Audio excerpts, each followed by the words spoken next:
Okay. Okay. Yeah. So welcome everyone, and yeah, sorry for the technical issues. Thank you very much for joining us today, and we hope you are all well, even under these yeah, very difficult circumstances. My name is Anna Holthaus, and I'm the project coordinator of the MSP Institute working on gender and chemicals.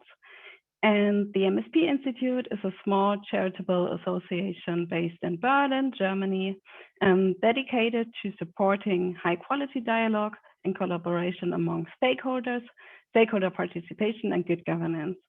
And we've been working on gender and chemicals since 2017 with support from the German Federal Environment Ministry, and have been active in the CICEM process since then.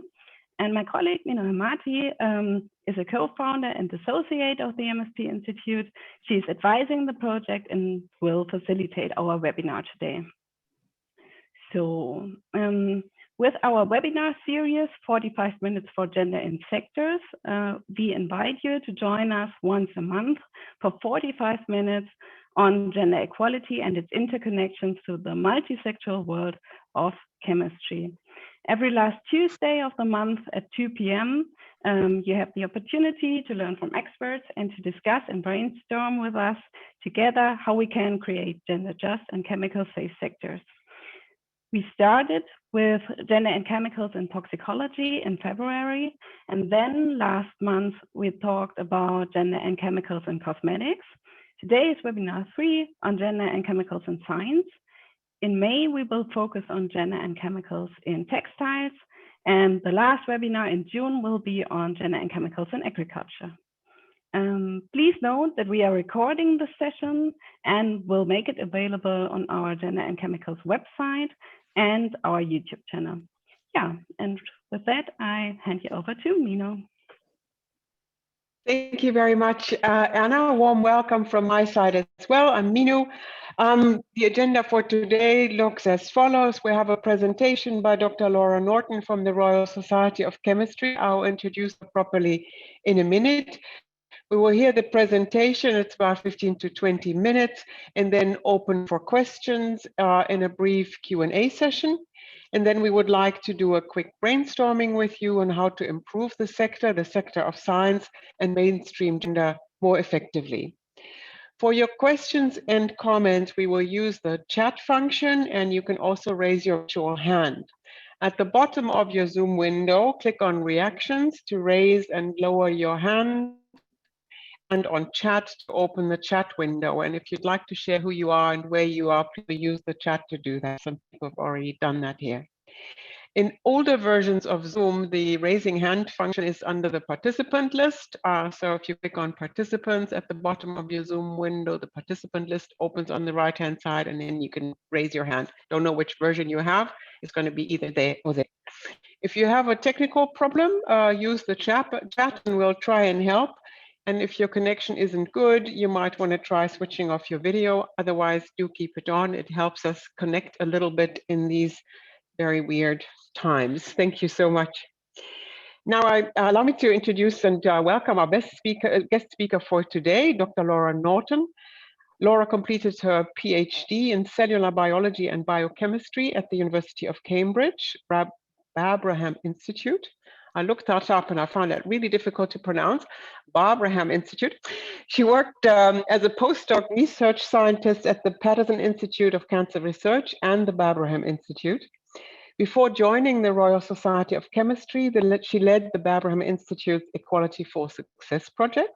Currently, at the Royal Society of Chemistry, Laura works to improve inclusion and diversity and has focused on implementing the Royal Academy of Engineering and Science Council Progression Framework, women's retention and progression, bullying and harassment intervention, diversity data monitoring and reporting, and inclusion and diversity in scientific publishing. Laura, thank you very much for joining us today. I'm looking forward to your presentation, and you have the floor. Thank you very much, Minu. Delighted to join you all today, and lovely to see so many people from different parts of the world. It's great. I'm just going to share my screen. put the presentation up. Yeah, so I'm the Senior Programme Manager for Inclusion and Diversity at the Royal Society of Chemistry, and I thought it would be good to tell you about some of the work that we've done over the last couple of years on inclusion and diversity, but also mainly focusing on gender today. So back in February 2018, we launched the Diversity Landscape of the Chemical Sciences report, which provided evidence and data to benchmark the current state of diversity and inclusion in the chemical sciences. And as expected, our research showed that the chemical sciences is not fully representative of the diversity of society. And in particular, it identified areas where improvements are needed, such as mental health, disability, sexual orientation, ethnicity, and socioeconomic background. However, the results that you see here are quite striking, where we see a lack of gender equality. We see at an undergraduate level, we have 44% of undergraduate students who are women, but as we move towards a professorial role, we only see 9% of those individuals being women. And this is quite a steep fall through the career ladder. So this led us on to our next piece of work, which was breaking the barriers, where we wanted to uncover what really prevents women from remaining in or progressing within the chemical sciences. So this was a large-scale piece of research where we conducted an online survey with over 1,700 responses, telephone interviews with senior academics and individuals from industry, policy and diversity specialists, and also representatives from funding bodies. And there were also focus groups with different career stages, PhD students, early career researchers, senior academics, and those who had left the chemical sciences. We heard a real clear desire from the community that they wanted to see this acted upon and urgently acted upon, and wanted to see the issues explored and actions taken. So the research identified three main barriers, three main areas of barriers to retention and progression of women. We heard about academic funding structures. So people talked about short-term funding models and short-term contracts and employment conditions, the pressure to excel within the current quite strict definition of academic excellence. People talked about the academic culture. We heard of inconsistent management and leadership. We heard of a low accountability and transparencies related to promotions or workload allocation models. People also spoke about a lack of effective networks for women, lack of sponsorship and networks that many men have benefited from throughout their careers. And sadly, a culture that doesn't properly address bullying and harassment. People also spoke about balancing work with other responsibilities in their life, and that these often fell at times of transition in the career path, as well as transition within home lives and other responsibilities. So with this piece of work, we made recommendations to others, as well as commitments to take action ourselves and make change ourselves. We called on funders to balance short and long-term funding structures. So currently, short-term funding puts pressures on researchers, often at times when people are balancing life with developing their career. We want to ensure that funders should increase awareness of longer term funding structures and availability, and also to ensure that job sharing is more normalized within science, and part-time or flexible opportunities, the awareness of those improved.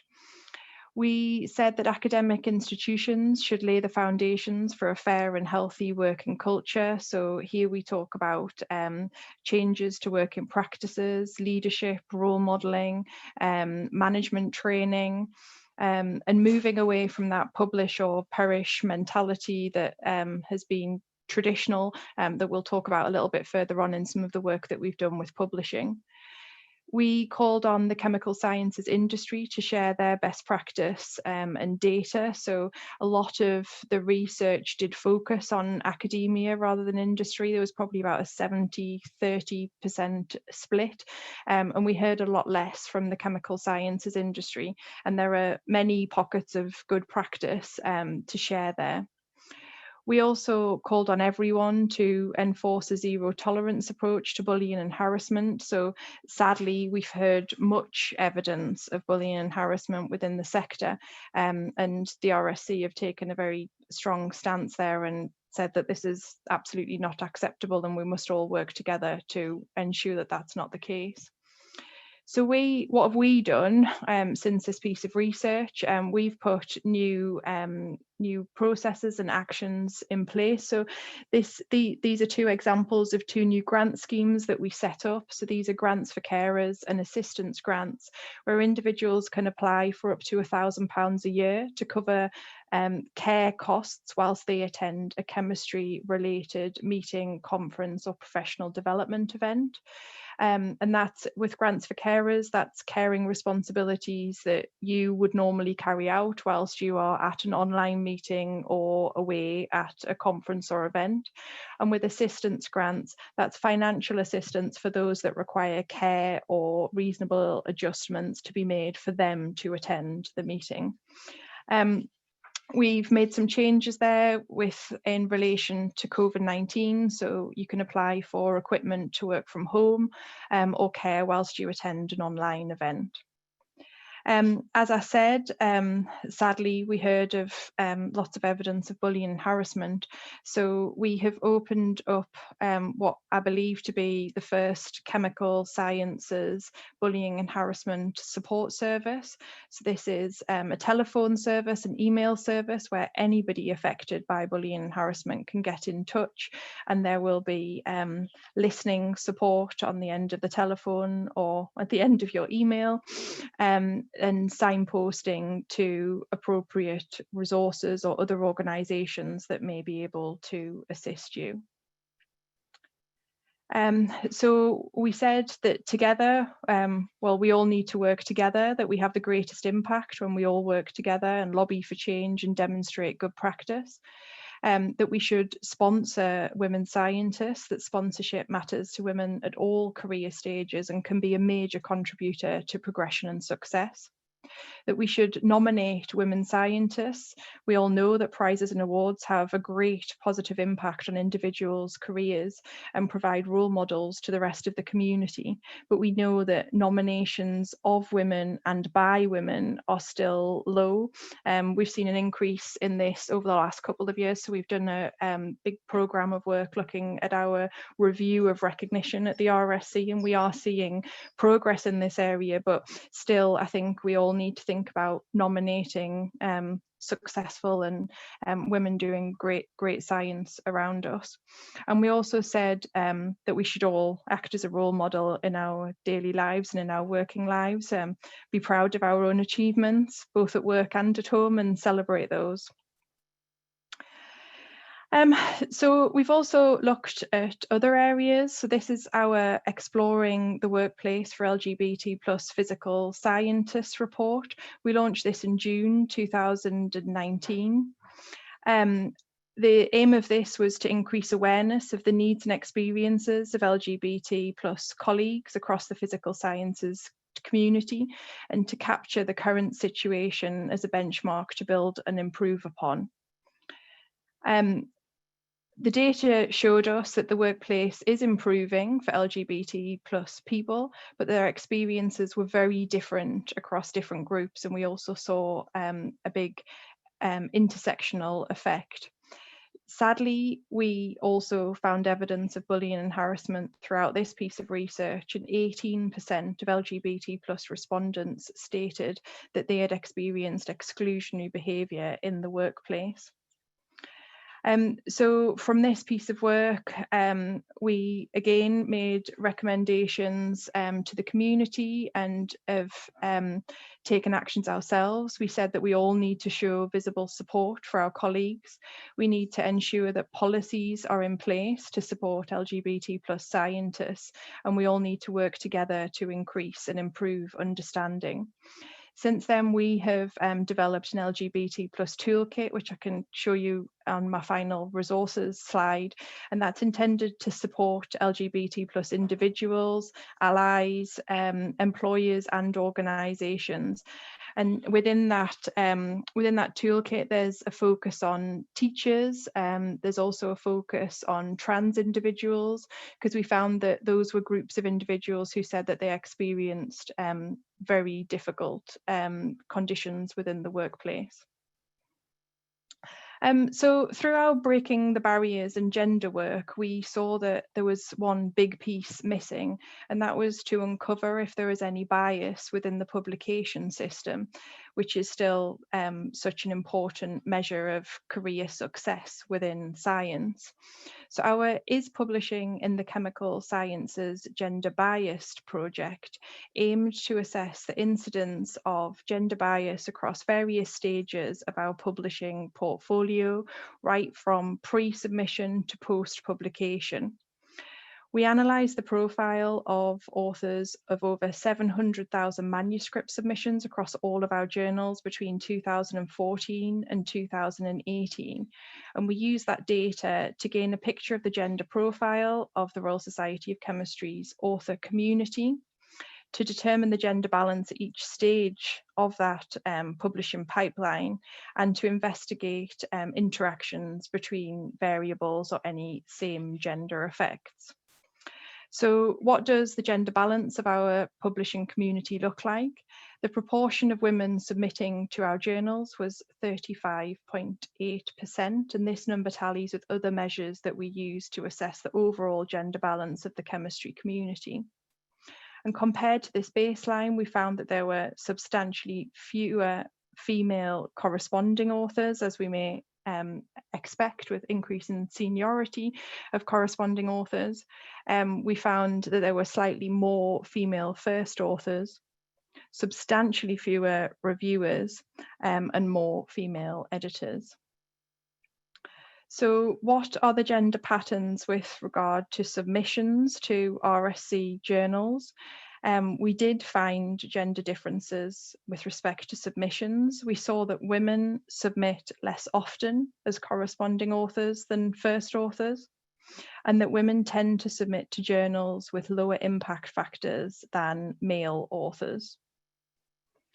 We also found that women are less likely to be the sole author of a paper in comparison to men. So what about once a paper is published? What about citations, which are such a key part of visibility within the community?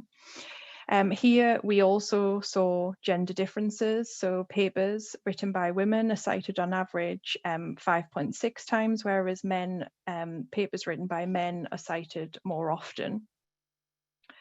We also saw some same gender effects here. So men cite female corresponding authors less than they cite male corresponding authors. And interestingly, women tend to cite fewer articles overall. And I think this potentially is similar to that comment that I just made earlier about prizes and awards and nominations of women for awards as well. So in conclusion, our analysis of gender bias across all of our Royal Society of Chemistry publishing pipeline has highlighted several areas of imbalance in representation of male and female researchers within the chemical sciences.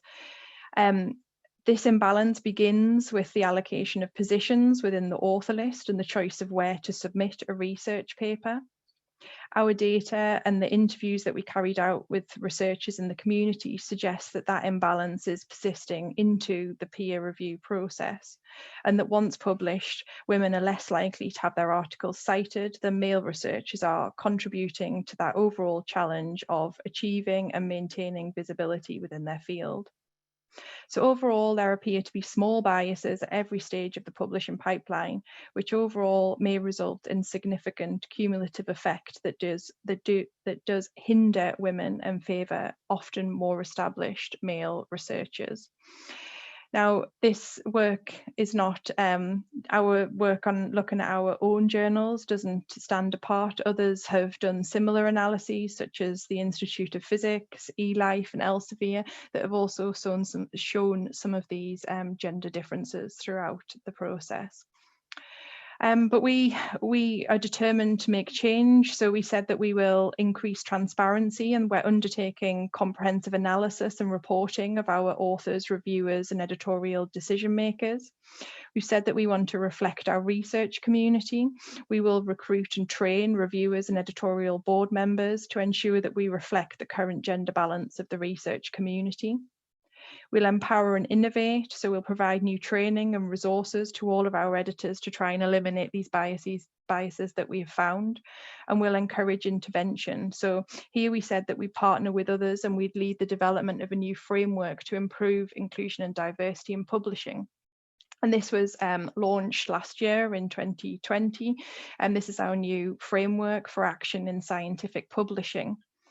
And this does not only look at gender, we're thinking about inclusion and diversity across the board here. It's a progressive framework, so there are actions at different levels that authors, reviewers and editors can all take to improve inclusion and diversity within our publishing systems. And I'm really quite proud to say that we used our framework as a basis to convene a group of publishers, and we've now all agreed and signed this joint commitment for action on inclusion and diversity in publishing. So we're now working with 36 big international publishing organisations, and we're all sharing our resources in this area and working together to ensure that we see faster progress with publishing and inclusion. We've said that collectively we'll ensure that we don't only focus on gender, but we're having conversations about all aspects of diversity and working together to drive positive change throughout the publishing industry. So just quickly, a few of our resources that some of you may be interested in. We have all of our reports on our web pages, and our recent diversity data report that actually looks at the diversity of our own membership and all of our own processes and activities. Our LGBT toolkit at the top, which includes posters that can be used within your own organisations or departments, pronoun stickers for events or for name badges, and then a series of booklets and resources to support individuals and employers and allies. We have an inclusion and diversity fund, which we have calls for twice every year, where people can apply for up to £5,000 to carry out research to improve inclusion and diversity within the chemical sciences.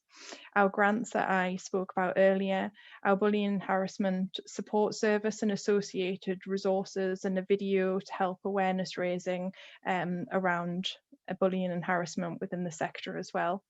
And very happy to have a bit of a discussion and answer any questions today. Wow, thank you very much, Laura. I'm impressed with the presentation and the thorough and systematic work that you're undertaking. So this has been very, very rich. I'm sure people have questions and comments, and I'd like to open it. I also have some, but I stand back for the moment. So if you have a question or a comment, please raise your hand. You can come in via the audio or use the chat. I encourage you to do that. If we're still waiting for one, maybe I can ask one question of clarification, and that is, you were using the term sponsorship for women scientists, and I'm wondering what you mean by sponsorship or sponsoring in this context. Yeah. So in this context, we'd say that this is above and beyond mentoring. This is trying to put somebody forward, trying to really help progress their careers. So examples might be if you are invited to review a paper, or if you are invited to attend and present at a conference and you're unable, or in fact you wish to promote this person, then how about suggesting them instead of you to attend or take part. So really I think getting behind an individual that you see potential in, going a bit further than that which a mentor may do, to really try to support and introduce them to your networks and bring them into, increase their visibility and bring them into the networks.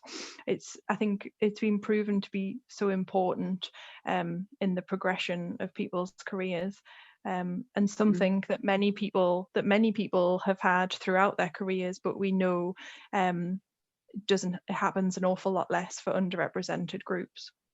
Mm-hmm. Thank you very much. I thought something like that, but sponsoring can also be, you know, some financial sponsorship and things, and but that's not what was meant. Thank you very much, Laura. Any questions or comments from you guys? Yeah, Marcus, you need to unmute yourself and then speak away. Yes, hello. And thank you very much for this presentation.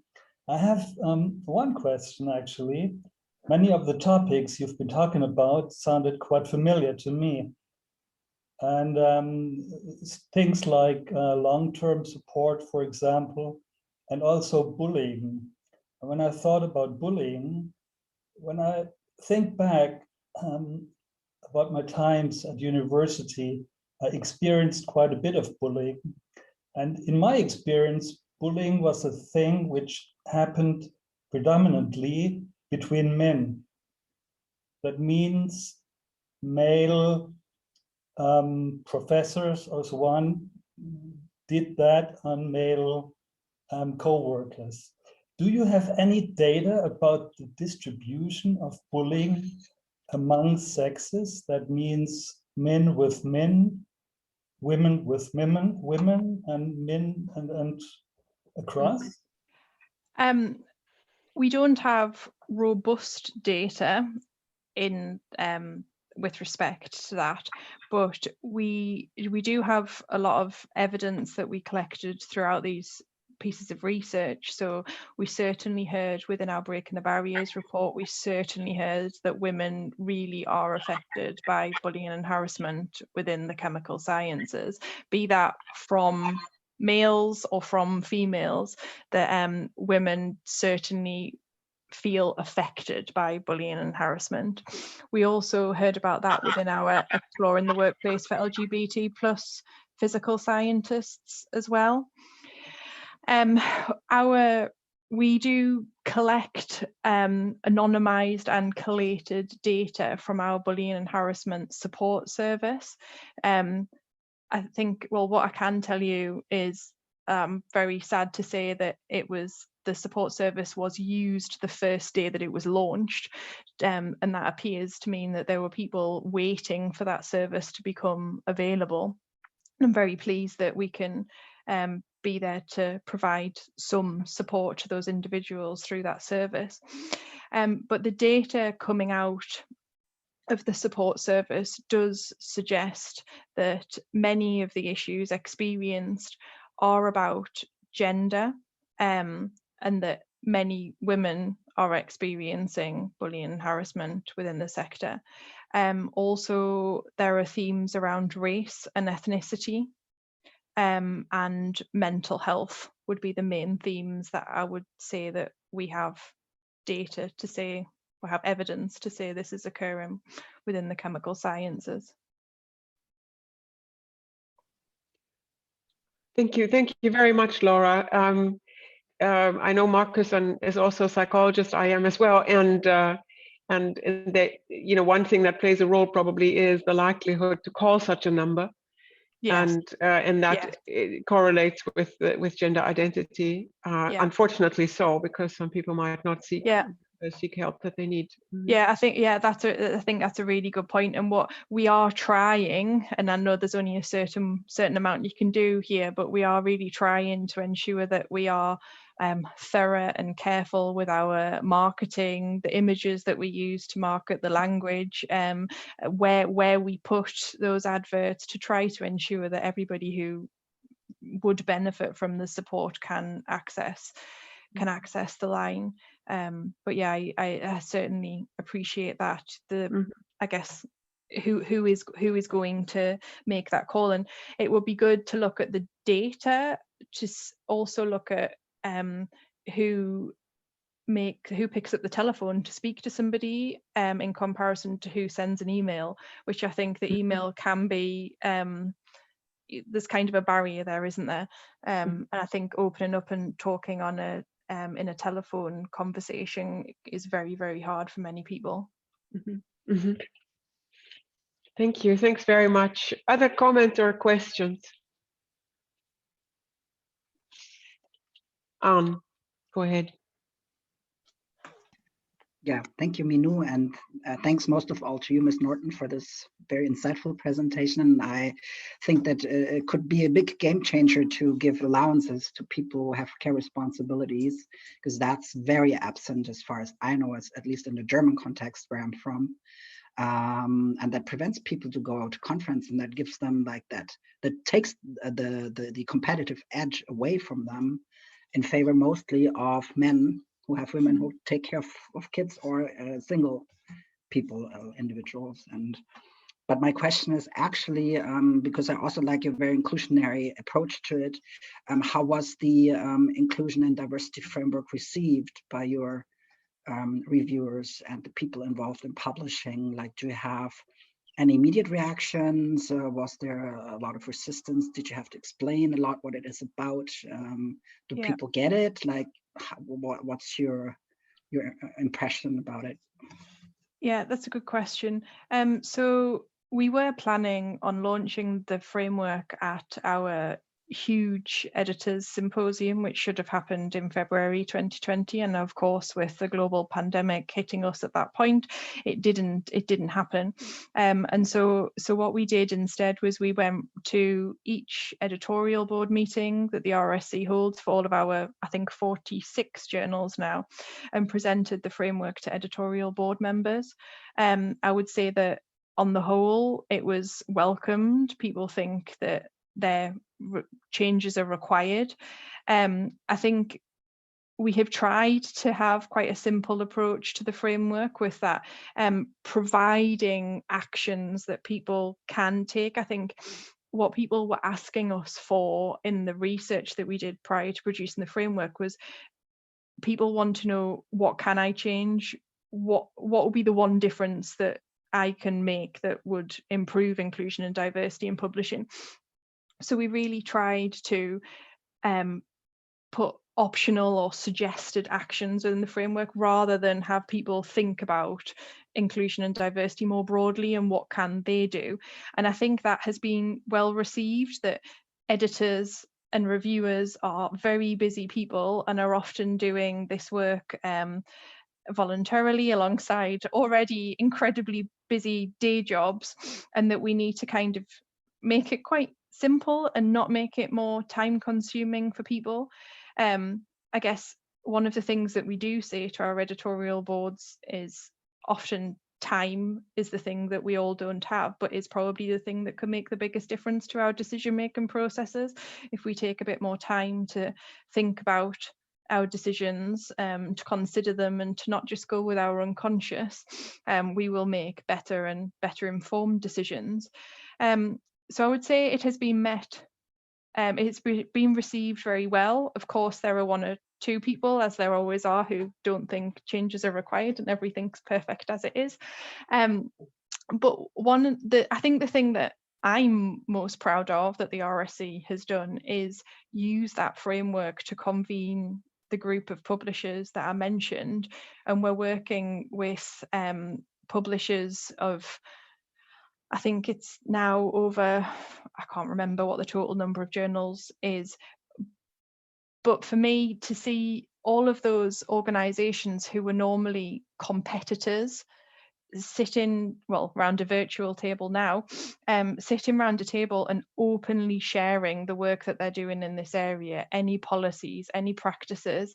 I think that really says that the organizations are all saying this is much more important and this needs to improve, to eliminate all of those biases and ensure equality for all within publishing, and the importance of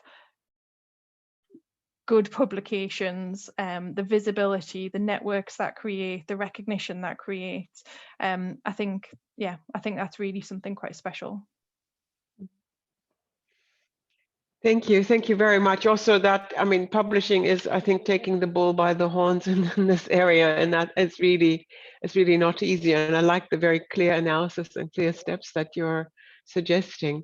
Thanks so much. I'm looking at the clock. We're going to spend a few more minutes because we started late, but still, we'd like to shift to a bit of brainstorming using our mural.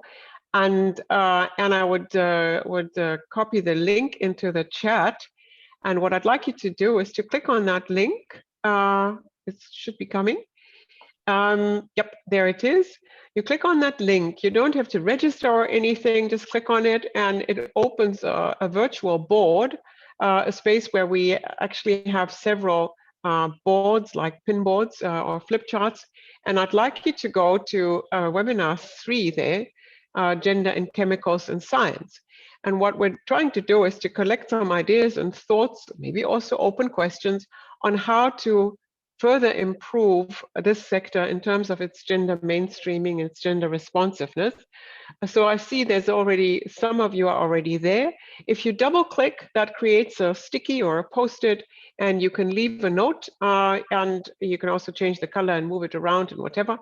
But the main thing is, the question is really, what could be done to further improve the sector in terms of its gender mainstreaming? Maybe you have thoughts about particular stakeholders doing things like the government or the industry, unions, media, NGOs, scientists themselves. What is it that, who could be doing what to improve gender mainstreaming here? And I'm going to stop talking for a second because I also want to leave a note. So I invite you to just leave your thoughts here. We can't see who wrote what if you don't leave your name with it. So feel free to be anonymous or leave your name with it as you wish.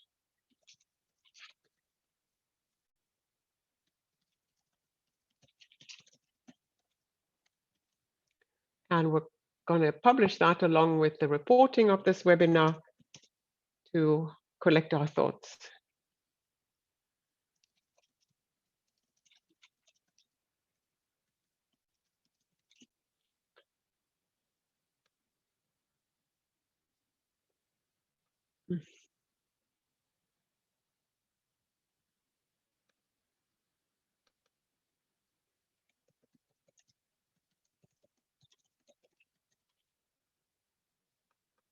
So don't be shy.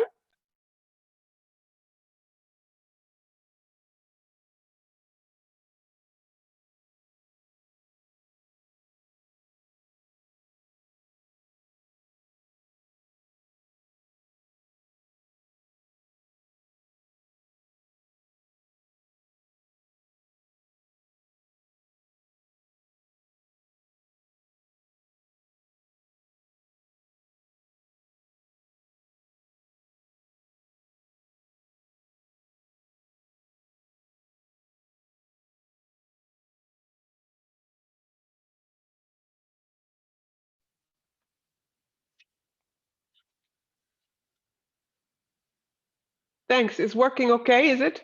If you have trouble and want to leave a comment and you have trouble with the mural, just put it in the chat and we'll add it. So somebody's saying quotas, shared parental leave, international Twitter campaigns, Girls' Day, to have a first look into chemical sciences. Yeah, make it accessible. And there's something says compare male, female, and others.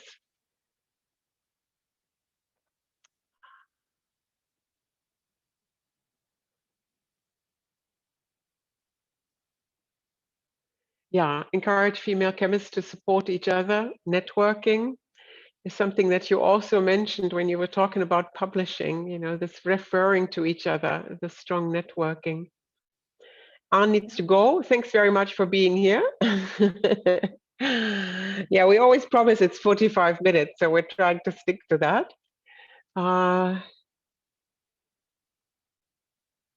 Yeah, compare male, female, and others. Who does what to whom?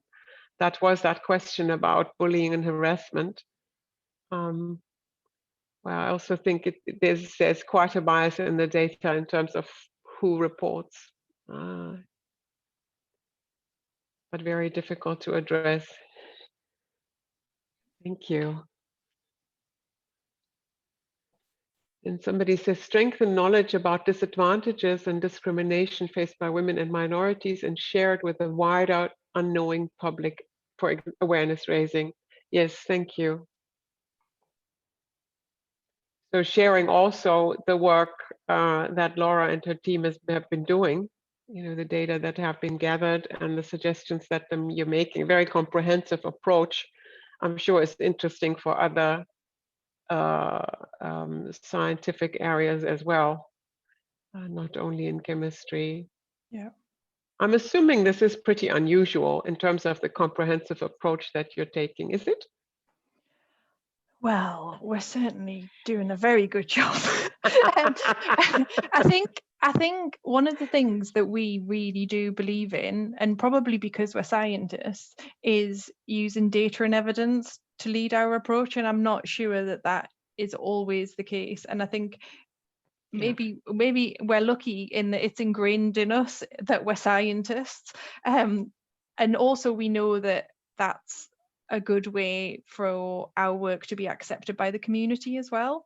So I don't think it's always the case, but I would like to think that others are taking a similar approach, because, well, I believe it's the right approach to collect the data and evidence, and, well, it's doing your experiment, isn't it? Absolutely. Evidence-based decision making, absolutely. Yeah. And maybe COVID has taught many more people more about that as well, because we're following the scientists now. Yeah. Now I need to look at the clock, I think. Anna is frowning, so I'll try and draw us to a close. I'd really like to thank you again, Laura. This has been very interesting. Thank you also for sharing all the references and things. We'll make the video available, your presentation available, and a copy of the thoughts that people have been sharing here on the board. I will also produce a summary by the end of the webinar series, a 1 or 2 pager that condenses the most important bits. So thank you very much for taking the time to be here with us and share your knowledge, evidence, and your recommendations. You're welcome. Thank you very much for your time. And if anybody does have any questions or want to talk afterwards, my our email address is on the presentation, and very happy for that to be shared. Thank you. Thank you, Laura. Back to Anna. Yes, thank you all very much for joining us today, and thank you again, Laura. If you have further questions, please check our website or contact us individually. And on our website, as we already said, you'll find all the recordings of our webinars and the registration link for our next 45 Minutes for Gender in Sectors webinar. And this will be at the 25th of May on gender and chemicals and textiles with our guest speakers, Alex and Olga from Hay Support. I think it will be very interesting, and you are all invited. So we are looking forward to seeing you there, and I wish you now a very nice morning, afternoon, or evening. Thank you, and stay healthy. Bye. Thank you. Thanks very much. Thanks everybody for joining. Thank you, Laura, and keep safe. Nice to